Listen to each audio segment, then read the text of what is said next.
Back on my domain controller, I'm going to open Group Policy Management. Now, I still have the policies that we created earlier. Under the Sales Users Organizational Unit, I have the map drive, the sales redirect. Well, what I'm going to do is create a couple of other policies. At the domain level, I'm going to create a GPO, and I'm just going to name it GPOA. At the Sydney level, I'm going to create one, and I'm going to name it GPOB. And at the sales users, I'm going to create another one here and name it GPOC. So ultimately, if you're in sales users, you have 1, 2, 3, 4, 5, 6 policies total that inherit down to the sales users organizational unit. But let's start at the domain level. I'm going to click on the domain, and link the group policy object shows up so I can see exactly what I know from here. Default domain policy and GPOA are both linked to the domain level. That is what is reflected here for linked group policy objects.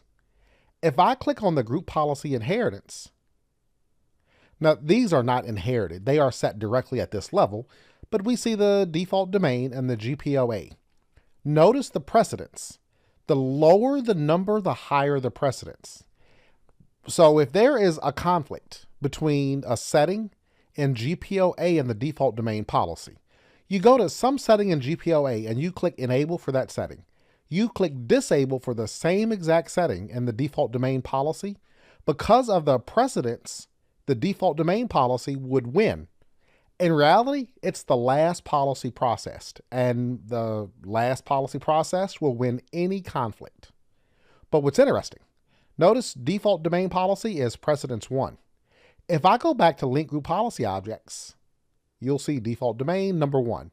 If I click the down arrow, it actually moves to number 2. Now GPOA is number 1. If I click group policy inheritance, you'll see that is reflected here. So now if there's a conflict, GPOA would win, would be the most powerful policy because it has the precedence of 1. If we go to the Sydney OU, the only policy linked directly to Sydney is GPOB. If I click on the inheritance, you'll see the default domain policy is going to be the weakest of the 3. Then GPOA, both linked at the domain level. The most powerful, precedence number 1, GPOB, linked directly to the Sydney OU. So as we said, the OU policy would be the most powerful. If I go to the sales users, where we have 3 more policies, on the linked group policy objects, same as we said for the default domain. The way they are linked now, this order, sales redirect is 1, then map drive, then GPOC.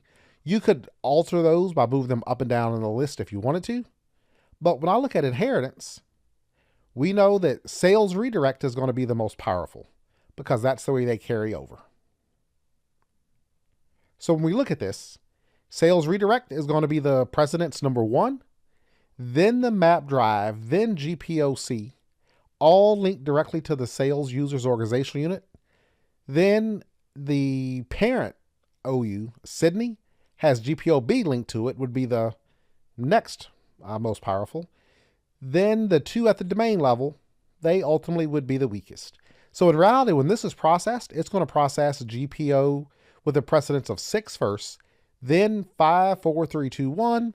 1 is the last processed. Any conflict, 1 is going to be the most powerful.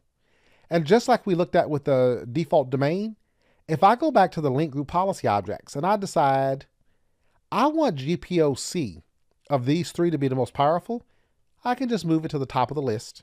Now when I go back to inheritance, that's reflected here. GPOC would be the most powerful. So pretty neat overall. And as you can tell, this involves quite a bit of planning, even for policies linked at various levels, just to make sure you get the end result that you actually desire. Pretty neat.